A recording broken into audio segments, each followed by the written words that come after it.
창세기 42장 1절에서 9절을 함께 교독하도록 하겠습니다. 때에 야곱이 애굽에 곡식이 있음을 듣고 아들들에게 이르되 너희는 어찌하여 서로 관망만 하느냐.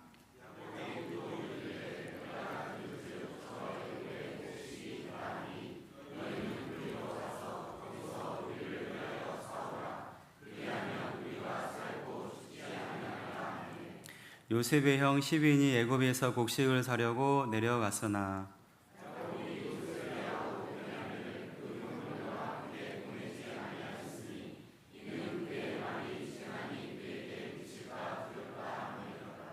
이스라엘의 아들들이 양식 사러 간 자 중에 있으니 가나안 땅에 기근이 있음이라.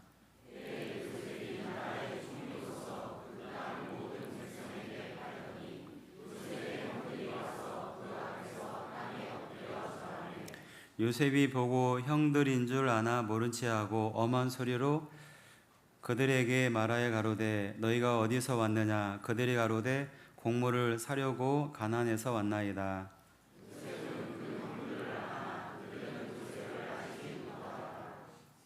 요셉이 그들에게 대하여 꾼 꿈을 생각하고 그들에게 이르되 너희는 정탐들이라 이 나라의 틈을 엿보려고 왔느니라. 꺾고지를 할때 기름진 땅에 하면 안 된다고 합니다. 왜냐하면 기름진 땅에 하게 되면 기름진 땅이기 때문에 자양분이 너무 풍성해서요 뿌리를 내리지 않는답니다. 내려도 너무 얇게 내려서 오래 살지 못한다고 합니다. 그래서 꺾고지 할 때 반드시 필요한 것은 모래땅, 모래흙에 꺾고지를 해야 살 수 있다고 합니다.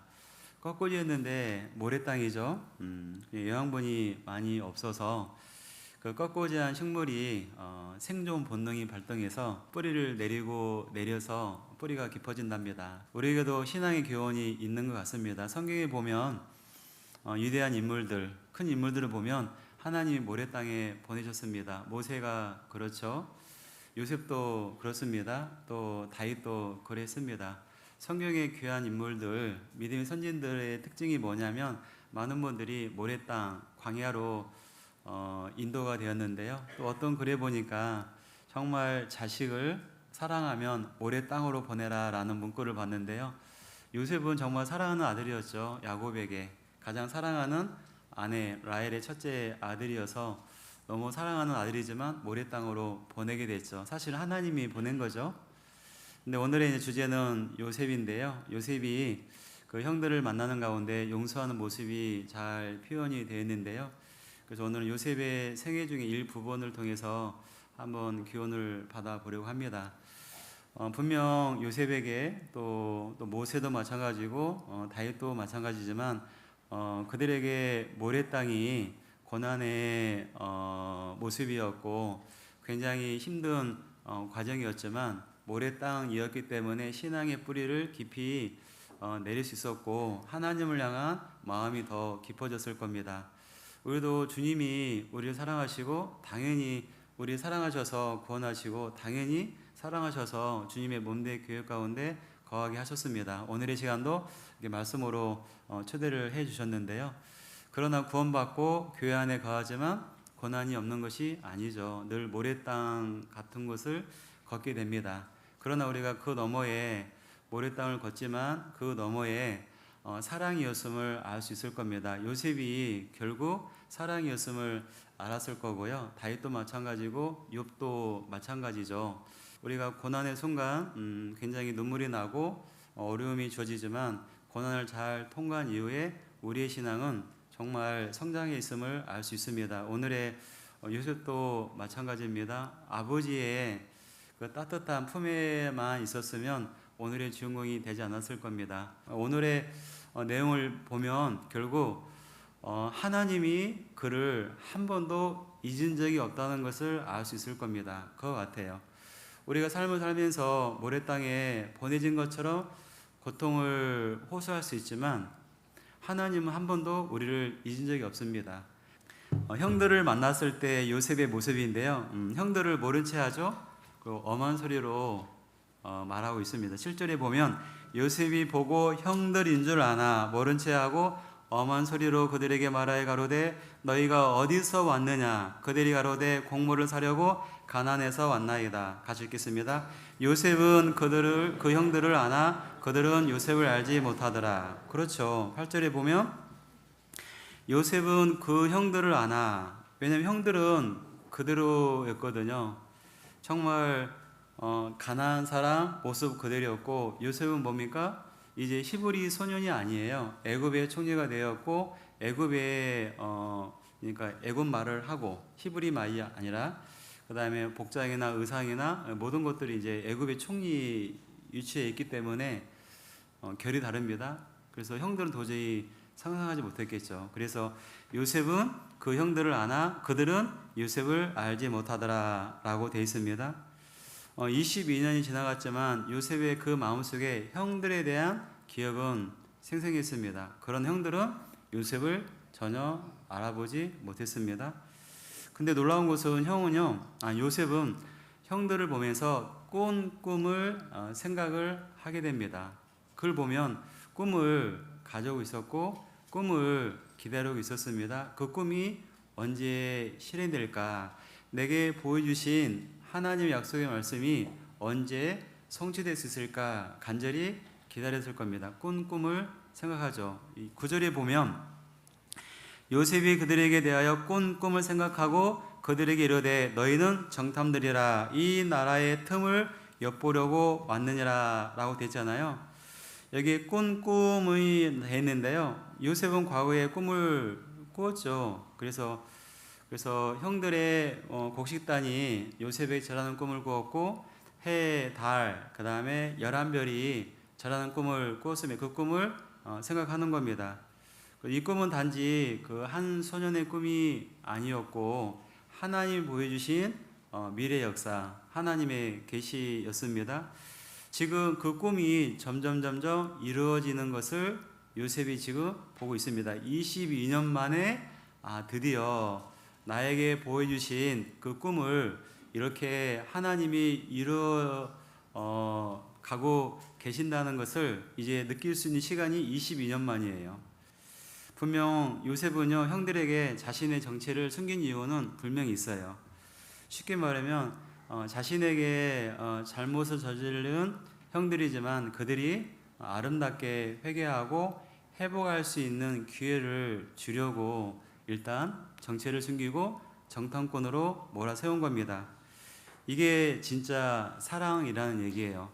결국 용서하고 결국 그들을 안아줄 거지만 그들에게도 회복의 시간이 필요하고 또 아름답게 돌이킬 수 있는 기회를 주려고 하는 지혜로운 접근법이 있는 겁니다. 반대로 한번 생각해 보면요, 만약 형들을 알아보는 순간 요셉이 그들에게 얘기하는 겁니다. 형들, 내가 바로 22년 전에 형들이 팔아버렸던 요셉이에요. 저를 잘 보세요. 요셉 동생 맞죠? 형들이 어때요? 반가워했을까요? 깜놀했을까요? 깜놀. 기가 막히죠? 좋은 만남이 아니에요. 종으로 팔아버렸잖아요. 근데 지금 총리가 되어 있는 요셉, 그 앞에 무릎 꿇고 절하고 있는 그들의 모습, 요셉이라고 말할 때 반갑지 않을 거예요. 큰일 났다. 당혹감이 있었을 겁니다. 그래서 만약에 요셉이 형들, 내가 요셉이에요 했을 때 형들은 너무 놀라서 요셉 그때 너무 미안해, 너무 잘못했어, 그때는 우리 너무 심했지, 우리를 용서해줘 라고 말하면 요셉이 어떻게 하면 돼요? 용서하노라 하면 끝나는 거예요. 네, 그렇게 만약에 마감이 되면 형들은 영원한 죄인이요, 요셉은 영원한 의인, 승자가 되는 거죠. 형들은 패배자, 요셉은 승자가 되는 거잖아요. 근데 놀라운 것은 요셉이 그렇게 하지 않았다는 거예요. 이렇게 이분법으로 나가지 않았어요. 만약 이렇게 끝났다고 하면 아마 형들은 영원한 죄인으로 남을 것이고 그들의 양심의 가책이 있었을 텐데 돌이키는 회개할 기회도 못 얻고 용서를 받은 거잖아요. 요셉은 과감 용서해준 영원한 승리자로 남는 겁니다. 그래서 정말 형들은요 그들의 죄나 그들의 가책을, 양심의 가책을 해결할 길이 없었을 겁니다. 그래서 요셉은요 진정으로 형들이 회개하기를 바라는 마음으로 준비하는 그림인데요. 여기 보면 놀라운 것은 요셉이 자기의 정체를 숨기고요, 감옥에 가둬버려요. 17절에 보면 그들을 다 함께 3일을 가두었더라. 딱 3일이거든요. 형들인 거 알면서도요, 모른 척하고 감옥에 가두었어요. 왜 감옥에 집어넣었을까요? 요셉을 알고 있는 거예요. 감옥에 갇혀본 경험이 있었죠. 2년 가까이 감옥에 갇혀본 경험이 있는 요셉은 감옥의 체험을 아는 거예요. 그곳에 들어가면 절망이죠. 그곳에 가면 자기 성찰의 자리가 될 거라는 것을 알았을 겁니다. 비록 형들이 악한 모습이었고 그런 모습이 있지만 감옥에 갇히게 되면 절망에 빠지게 되고, 왜 우리가 감옥에 갇히게 되었는지, 요셉이 왜 우리를 가뒀는지 한번 생각하면서 22년 전으로 돌아가서 자기 잘못을 뉘우치고 회개하고 돌이키고 성찰의 자리가 될 거라는 것을 알았을 겁니다. 그래서 딱 3일만 감옥에 가뒀습니다. 놀라운 것은요, 그 감옥 체험 3일인데 그들이 심리적인 변화를 겪었습니다. 그래서 형들이 감옥 체험을 한 다음에 달라진 모습이요, 그들의 대화 속에서 흘러나와요. 물론 요셉은 아직은 신분을 밝히지 않았습니다. 그리고 지금은 애굽 말을 쓰니까 형들은 요셉이 애굽인 줄 알고 자기들의 말을 알아듣지 못하는 줄 알고 말한 거예요. 그 중간에 통역관을 썼거든요. 이 42장 21절에 보면은요, 그들이 서로 말하되 우리가 아우의 일로 인하여 범죄하였도다. 그가 우리에게 애걸할 때에 그 마음의 괴로움을 보고도 듣지 아니하였으므로 이 괴로움이 우리에게 임하도다. 루벤이 그들에게 대답하여 가로되 내가 너희더러 그 아이에게 득죄하지 말라고 하지 아니하였느냐. 그래도 너희가 듣지 아니하였느니라. 그러므로 그의 핏값을 내게 되었도다. 치르게 되었도다 하니. 이 3절 피차간의 통역을 세웠으므로 그들은 요셉이 그 말을 알아들은 줄을 알지 못하였더라. 3일간의 감옥 체험은 확실했어요. 우리가 아우의 일로 인하여 범죄하였도다. 어때요? 돌이키는 마음, 회개의 자리로 갔잖아요. 형들의 잠자던 그 양심이 살아나고 있는 겁니다. 일깨워졌죠. 요셉은 그것을 알고 감옥에 집어넣었던 겁니다. 22년 전의 일인데 생생하게 형들도 기억하고 있고, 요셉이 애걸할 때 정말 간절하게 봐달라고 했을 때 그렇지 않고 그 마음의 괴로움을 보고도 보냈다라고 말하고 있잖아요. 그러니까 요셉의 마음이 얼마나 괴로웠었는지를 지금 생생하게 기억해내는 거예요. 그렇게 울면서 애걸했던 그 요셉의 괴로운 마음을 돌아보지 않고 종으로 노예로 팔아버렸던 우리의 모습, 우리가 참 잘못했다. 그것이, 그 핏값이 우리에게 왔다. 요셉이 죽은 줄 알잖아요, 현재까지는요. 그래서 결국에는 놀라운 것은 요셉의 핏값을 우리가 대신 지금 치르고 있는 거구나라고 완전히 돌이키는 모습이잖아요. 특별히 이제 큰 형 루벤은요, 그의 핏값을 치르게 되었다라고 정확히 말하고 있잖아요. 이 정도면 지금 회개하고 있는 모습이고 그들의 양심이 깨어나고 있는 모습이 분명하죠. 이것을 바라고 감옥에 집어넣었던 겁니다. 지금 그들의 잘못, 나의 잘못을 고백하고 있는 겁니다. 요셉은요, 이 대화를 들으면서 형들이 지금 달라졌구나, 달라지고 있구나라는 것을 감지하고 있는 겁니다. 이것이 진짜 사랑일 겁니다. 그냥 바로 용서할 수 있는 요셉의 마음의 크기는 있었지만 바로 용서하지 않고 그들이 돌이키고 그들이 회복할 수 있고 그들이 좀 더 아름다운 요셉과의 관계를 이루게 할 수 있도록 배려하는 요셉의 그 마음이 용서하는 자의 지혜인 것 같고, 그 다음에 한편으로는 회복의 기회를 주는 요셉의 아름다운 마음인 겁니다. 이게 놀라운 힘이죠. 다시금 형들은 신앙적 양심이 회복되었습니다. 이렇게 점점 하나님께로 돌아올 수 있는 길을 제공한 겁니다. 만약에 다시 한번 생각해 보면요, 요셉이 자신의 의로움을 가장 극적으로 드러내려면 이렇게 하면 돼요. 모든 사람에게는 본능적으로요, 자기 증명의 욕망이 있습니다. 나는 가치 있는 사람이다 라는 거죠. 나는 그래도 남들과 특별함이 있다, 그런 거죠. 뭔가 모르지만 자기를 드러내기 위한 자기 증명의 욕구가 있습니다. 만약에 욕구를 드러내려고 하는 거죠. 나의 의로움을 드러내려고 하면 이렇게 하면 돼요. 형들의 악한 모습을 강조하면 돼요. 형들이 얼마나 악한 줄 압니까? 만천하에 밝히는 거예요. 내가 울면서 애걸복걸하고 살려달라고 했는데 나를 구덩이에 집어넣고 구덩이 위에서 밥만 먹고 미대한 상인을 만나니까 나를 은 20에 팔아버렸고 나를 노예로 팔아버린 이런 형들이라고. 그렇게 말하면 주변에 있는 사람들이 뭐라고 평가하겠어요? 형들을 어떻게 평가하죠? 극악무도한 형들이라고. 죽여야 돼, 죽어야 마땅해, 그럴 겁니다. 사람들이 일어나가지고 돌을 들고 이런 못된 형들은 다 죽여버려야 돼, 막 그럴 때 요셉이 짜잔 나타나가지고 나는 괜찮습니다, 그들을 용서하노라 라고 하면 극적으로 대비되잖아요. 그러면 요셉의 의로움이 완전 극대화되는 겁니다. 그렇게 되어진다고 하면 말씀드린 것처럼 요셉은 승자가 되겠지만, 의론자가 되겠지만, 형들은 완전 극악무도한 패배자가 되는 거잖아요. 그렇게 하지 않았다는 거예요. 이게 요셉의 용서 속에서의 지혜로운 마음을 볼 수 있는데요. 근데 이거는 성경에 보면 누가복음 18장에 바리새인 모습이 그와 같았거든요. 우리가 가끔은 바리새인적인 신앙관이 있는 분이 있어요. 그분이 나타나면 다 주변은 죄인이 돼요. 그분은 참 의로운 사람이 되는 거고 다 악한 사람이 돼요. 그래서 정말 고개를 못 들 정도로 다 죄인 만들어 놓잖아요. 자기 혼자 의로운 사람이 된 거예요. 근데 가끔 보면은 바리새인적인 그런 모습이 우리 안에 있습니다. 그게 어쩌면 신앙 안에서도요, 자기 증명의 욕구가 있어서 그럴 겁니다. 바리새인은 서서 따로 기도하여 가로되 하나님이여, 나는 다른 사람들 곧 토색, 보리, 간음을 하는 자들과 같지 아니하고 이 세리와도 같지 아니함을 감사하나이다.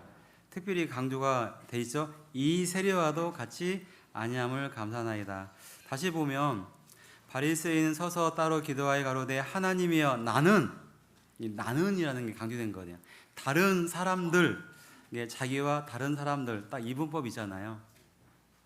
나는 다른 사람들, 곧 토색, 즉 약탈, 보리, 간음을 하는 자들과 같지 아니하고 이 세리와도 같지 아니함을 감사하나이다. 감사의 기도를 하는 것 같은데 가만히 보니까 그게 아니라 자기를 드러내는 거잖아요. 자기 의로움을 드러내는 거잖아요. 근데 교회 안에도 그렇다는 거예요. 뭔가 모르지만 자기만 잘났어요. 자기만 의로워요. 정말 이런 대비 효과를 지금 가지고 자기의 의로움을 드러내는데 사실은 바리새인이 택함을 받지 못하잖아요. 여기 보면 또 자기의 의를 부각하잖아요. 12절에 보면 나는 일에 2번씩 금식하고 또 소득의 11조를 드리나이다. 잘났다고 말하는 건데 굉장히 불편하잖아요. 근데 꼭 이와 같이 하는 분이 있다는 얘기예요. 이런 식으로 자기 의로움을 드러낼 필요가 없는 거잖아요.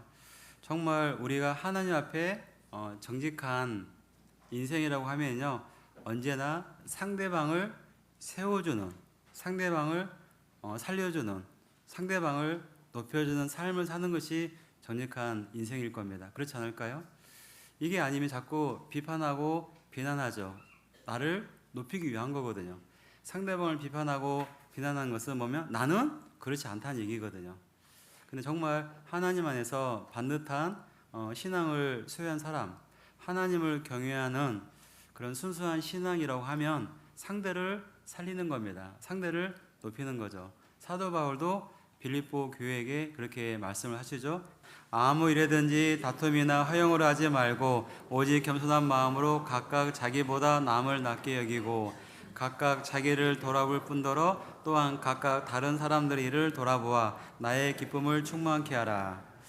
여기 다시 보면 아무 일에든지 다툼이나 화형을 하지 말고, 어떤 다툼이 생긴다는 것, 그다음에 화형심 생긴다는 것은 잘못된 신앙의 모습이죠. 정말 내 마음 가운데 다툼이, 갈등이, 또 허영심이 생기는 거 옳지 않다고 말씀하면서 오직 겸손한 마음으로, 쉽게 말하면 겸손한 마음이 있지 않아서 다툼이 생기고 허영이 생기는 겁니다. 그래서 오직 겸손한 마음으로 각각 자기보다 남을 낮게 여기고, 타인을 존중하고 타인을 높이는 태도를 강조하는 거죠. 타인을 높이는 겁니다. 타인을 살려주는 거예요. 요셉이 겸손한 마음이 있었어요.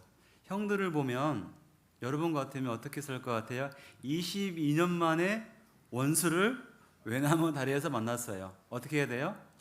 죽자 살기로 제거해야 할 대상이 되잖아요. 근데 요셉은 겸손한 마음이 있는 거예요. 오히려 뭡니까? 그들을 세워주고 그들을 살려주고 그들을 높여주려고 하고 있는 겁니다. 그래서 요셉의 신앙이 참 아름다워요.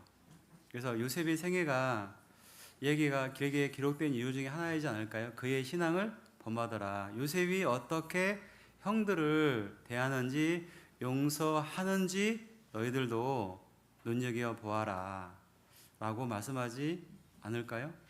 근데 우리는 지금도 내 마음 가운데 용서하지 못하는 마음이 있어요. 누구를 비난합니다. 비판하죠. 여기 4절에 보면 각각 자기를 돌아볼 뿐더러 또한 각각 다른 사람들을 돌아보아 나의 기쁨을 충만케 하라고 말씀하는 겁니다. 철저하게 우리는요, 남을 세워주는 신앙이 되었을 때 좀 더 하나님 앞에 아름다운 모습일 겁니다. 특별히요, 요셉이 그러한 인물로 지금 표현되어 있는데 형들을 다 죄인 만들지 않고 그들을 살렸습니다.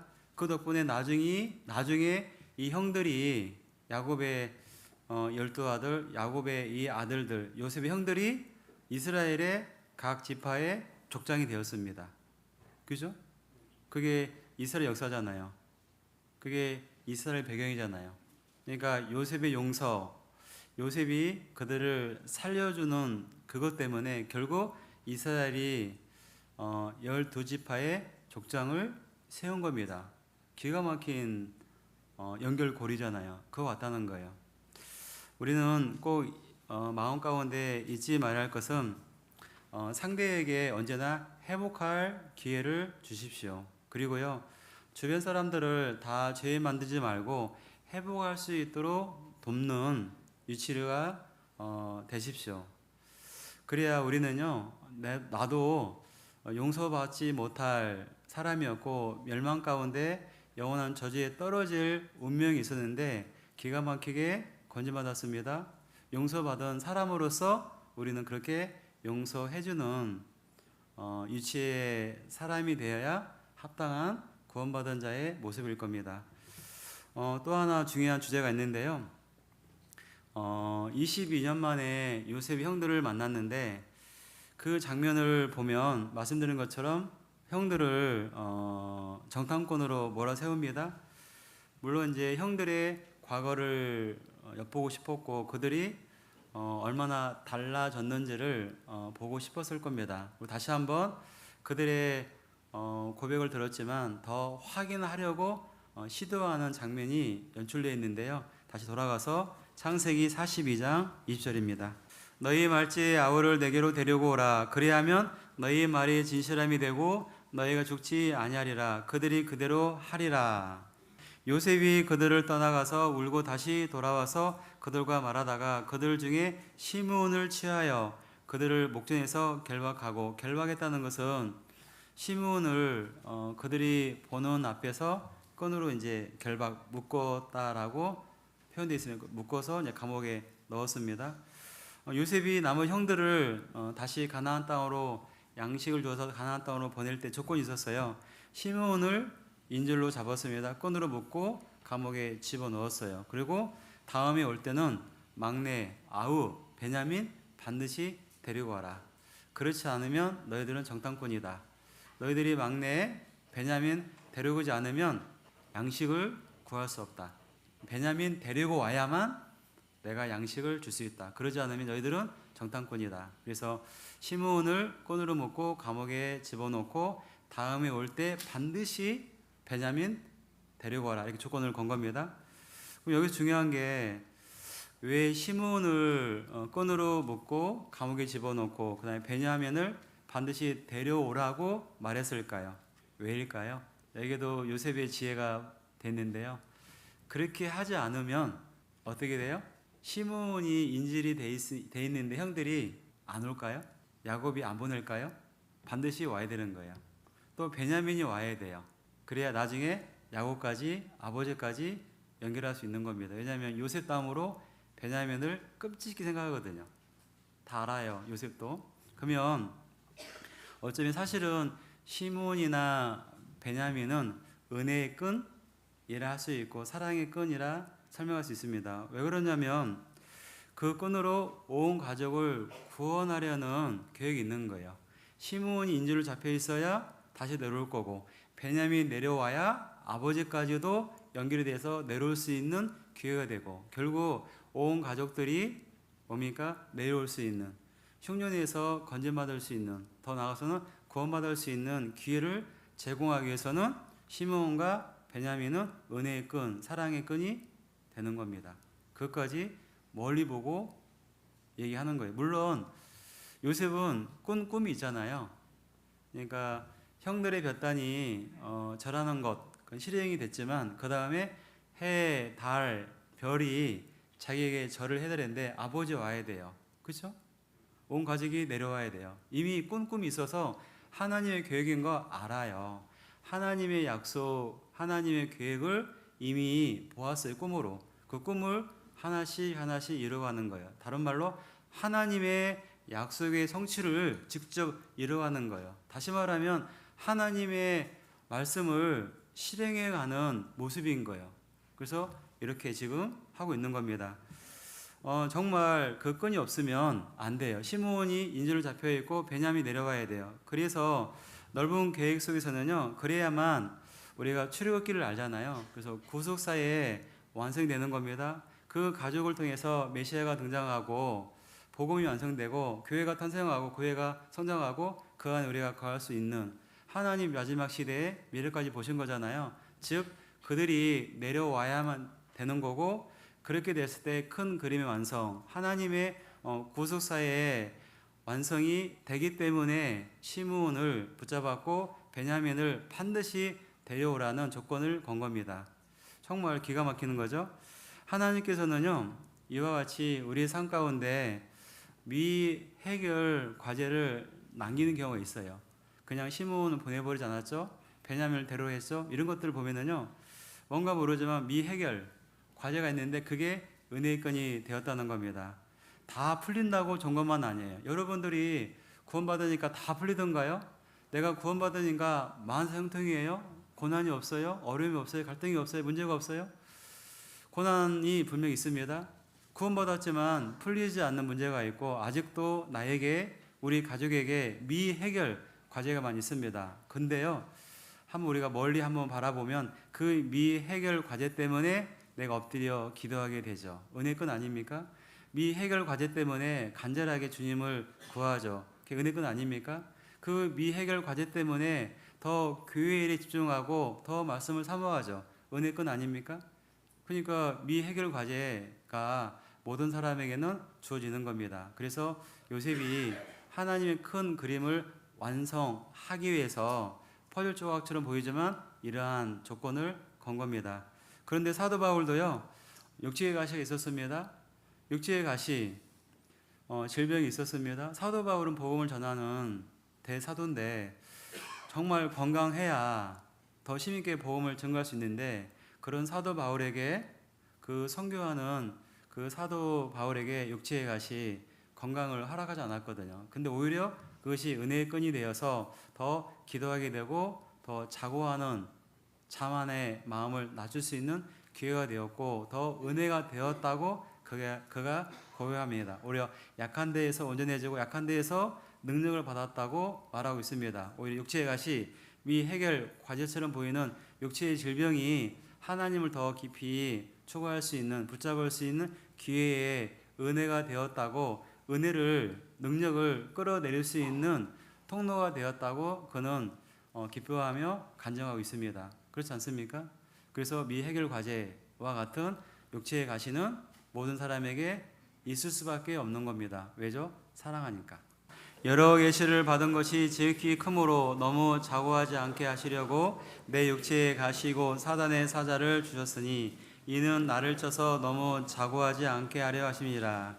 여러 계시를 받은 것이 지극히 크므로 너무 자고 자만하지 않게 하시려고, 즉 교만하지 않도록 내 육체에 가시 곧 사단의 사자를 주셨으니 이는 그 이유는 나를 쳐서 너무 자고 자만하지 않게 하려 하심이니라 라고 말하잖아요. 사도 바울은 분명히 알고 있는 것, 스스로 내가 높아지지 않도록 이런 약점, 이런 고통을 허락하실 수밖에 없었구나 라고 말하는 거예요. 그거는 벌이 아닙니다. 징계도 아니에요. 하나님의 은혜고 보호 차원이에요.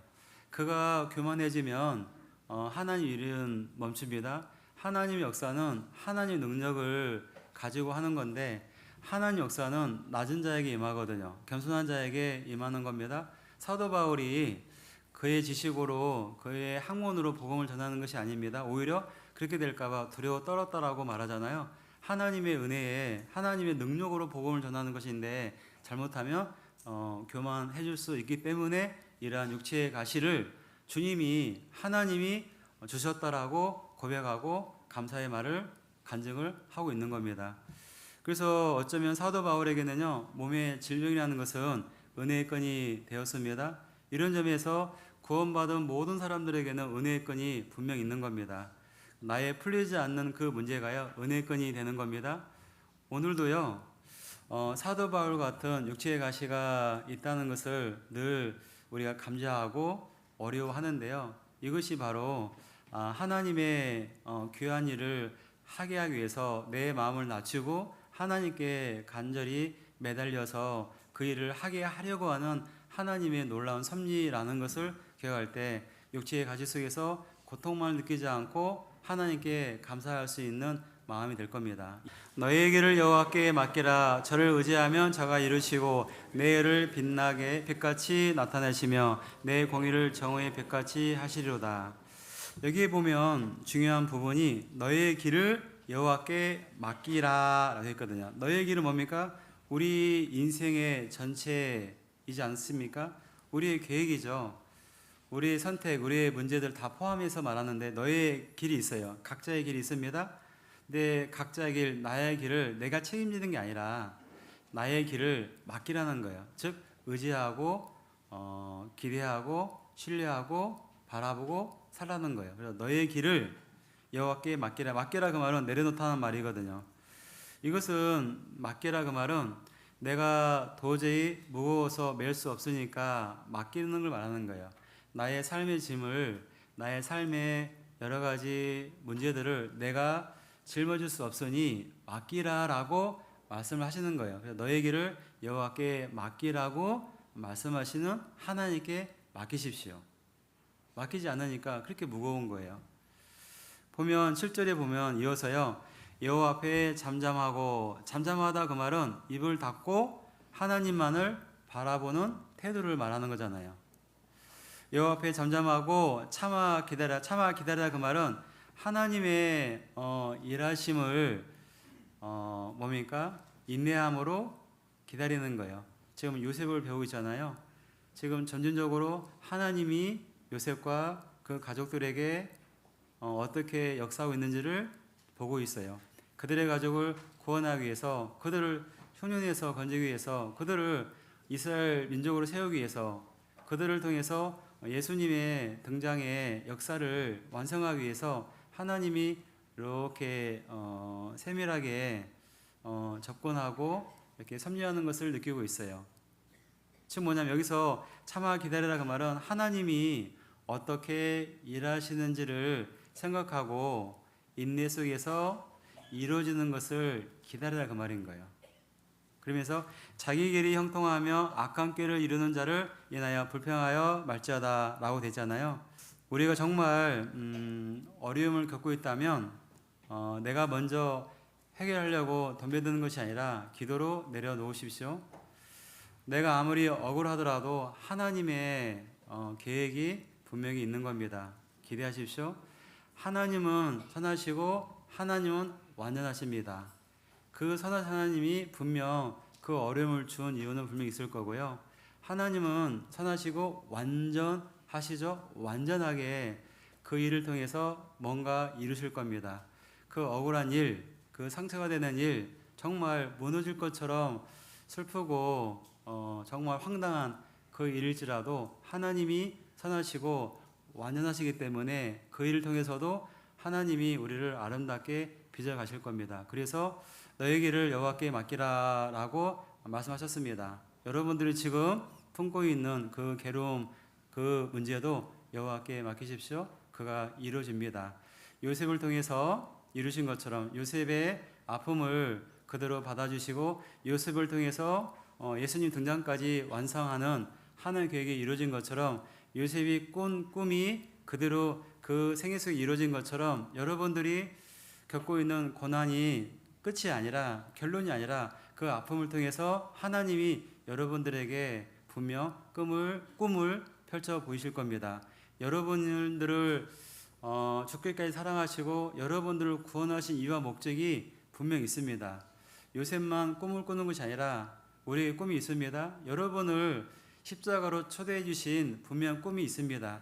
그 계획이 성취되고 있습니다. 내가 못 느낄 뿐이지 하나님은 어제도 오늘도 조심스럽게 그 섭리를 이뤄가는 겁니다. 그래서 우리가 요셉이 꾼 꿈을 생각하고 그 모든 고난을 견뎌내고 정말 꿈이 이루어진 것처럼 여러분도 다시 한번 구원받았을 때 맨 처음에 꾸었던 꿈을 생각하고 지금도 오늘도 하나님이 그 꿈을 이뤄가고 있다는 것을 기대하고 신뢰하고 맡기며 사시기를 바라겠습니다.